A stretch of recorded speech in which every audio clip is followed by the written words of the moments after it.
What's up, Woodford? We're out here at Wildside Winery today. Cory has given me some signals, some baseball, third base coach moves. I don't know what's going on. He's saying action.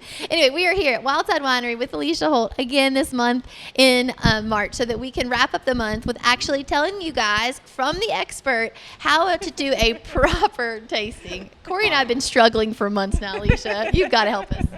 Finally, we've been promising people we're going to come and do this to get a crash course in tasting, but it's time. It's time. Yes, it's time. With my favorite wine.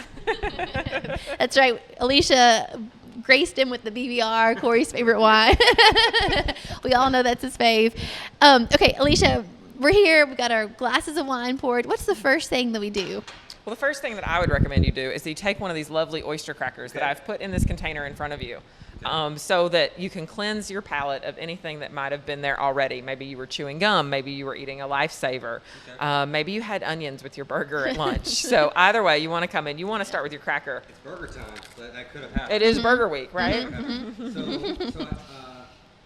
What does it do? Why does it cleanse my palate? The salt?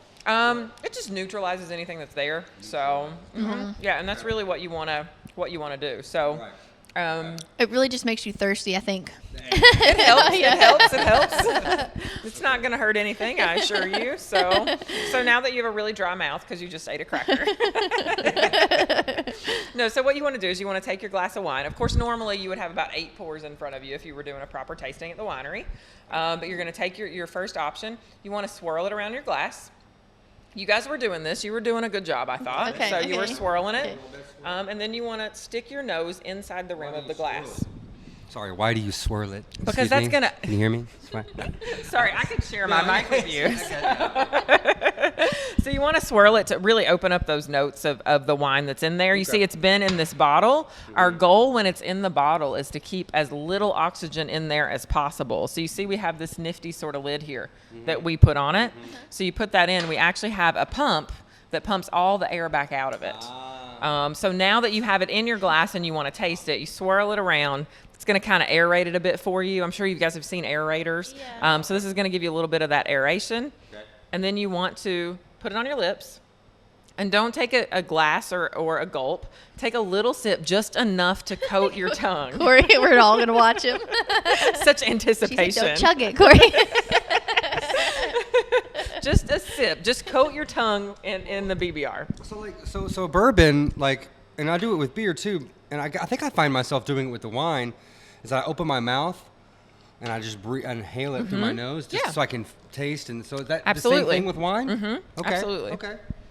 When you have, those wine pitchers, or I guess that's what you're calling them, like a decanter kind of thing where you have it out, so it's open and it's in like a kind of a big bottom and it goes up. Does that aerate it? Is that what that's for? Absolutely. Okay. Yeah, that's the purpose. So, and of course you wouldn't want to do that too early. I mean, anytime that you have air on your wine, then ultimately it could oxidize, and you don't want that to happen. So if you're going to aerate a nice bottle of wine, you want to do that right before your guests arrive for dinner. So Gotcha. That's not something you want to do tip. 3 hours ahead of time or 4 hours. Like I would do it right before they get there, and so that's going to allow it time to aerate, but not give it any time to really expose to that oxygen too much. So. Oh, good tip.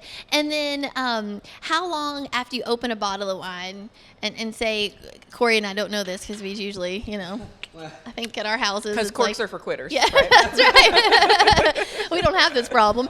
But if somebody doesn't drink it and you just wanted to reseal it with a resealable cork, how many days is it usually good? So it's going to vary depending on the type of wine that you have. Of course, anytime somebody comes into Wildside, when they're tasting one of our wines, we want them to taste the most delicious version possible. We want it to be good enough that they enjoy it and they purchase a bottle and take it home. So with our red wines, our dry red wines, those are going to be open 3 to 4 days, then they're out. Okay.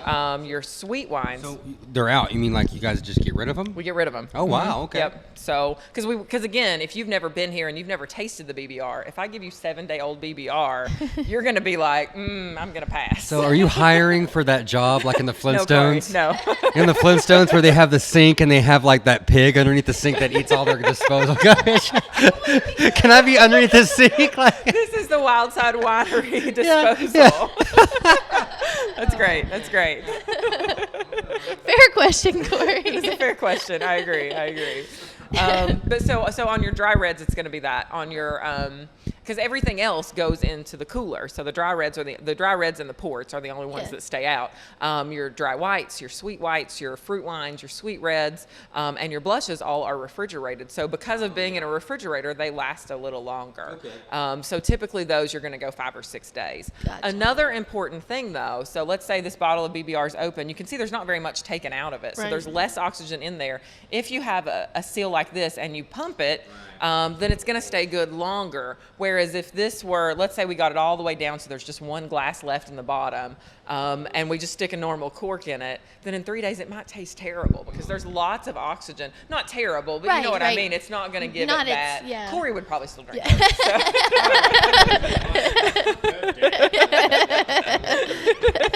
It's delicious. Trust me, it's delicious. Yeah. But it's not going to have that fresh taste that you got when you just Can you buy one of those oxidation things in the stores? You know, that's a great question. I don't know. We have lots of them here. So I would presume you could probably get one on Amazon if you really wanted one to keep your wine more fresh. What can you not get it? Yeah, Amazon these days. Okay, so tell us about refrigeration. You refrigerate like a sweet wine, the blushes and the Zinfandels and white wines. When do you do that? Like, so say I buy one off the shelf and then I'm not going to drink it for a while because I know I'm going to have a dinner party in a few weeks. Do I start refrigerating it right away? And does it ever go bad? If you start refrigerating it right away, it's not going to do anything to the wine. It's not going to mess it up. But you do want to make sure you get it in the refrigerator in time for it to be nice and chill. Okay. So, because those wines are just typically more enjoyable if they have that good chill. You don't want people to be like, can I have some ice for my wine? So. Yeah, like my bourbon, I put some ice in there, but like the BBR, like a good room temp BBR. So that's normal. So yes, you're your like, dry reds, you absolutely all dry reds. You want to enjoy them room temperature.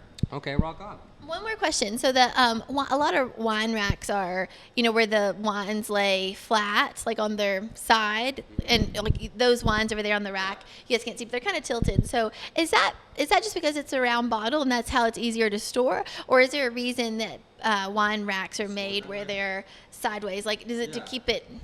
I think it's just functionality. Okay. It's just practical to have it turned. I actually have a nice pallet wood wine rack at home where the bottle stands straight up. So storing them, the position isn't necessarily important. What is important is a cool, dry, dark place. For example, I have a thing in my basement that is this nice wine rack that has, the dry reds, those kind of things. Because over time, not all wines get better with age. That's people think that it all does, but that's not necessarily accurate. So, so you want to make sure that you put them, because light definitely impacts your wine in a way that you wouldn't expect. Right. So, oh my gosh.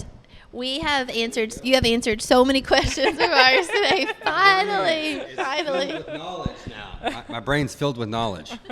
It's just wine knowledge in there. Oh yeah, no, yeah, maybe you're right. Here's some crackers. Yes. Well, Elisha, thank you so much for having us out to Wildside Winery. Cory's favorite. I caught on tape. That was awesome. Could you do it a second time? I think so. Okay. Let's try. Boom. Wow, that's impressive. He's been practicing. Crushed it. As Hunter Gardner would say, "Bam, what?" Yeah. We'll have to tag him. Okay, so Cory's favorite, no surprise, is the BBR. What is your all-time favorite Wildside Winery? My all-time favorite is the Malbec. It's been my favorite since the beginning. So it is a nice dry red, but it has these plum notes on the finish that just make my heart happy. I really love it. All right, folks, you heard it right here from the expert, how to do it, and some good tips on what to try out. So join their wine club. Come check them out right here on Troy Pike, Wildside Winery. Thanks so much, Elisha and Clint and everybody for having us out today. And to all of you, we'll see you next time.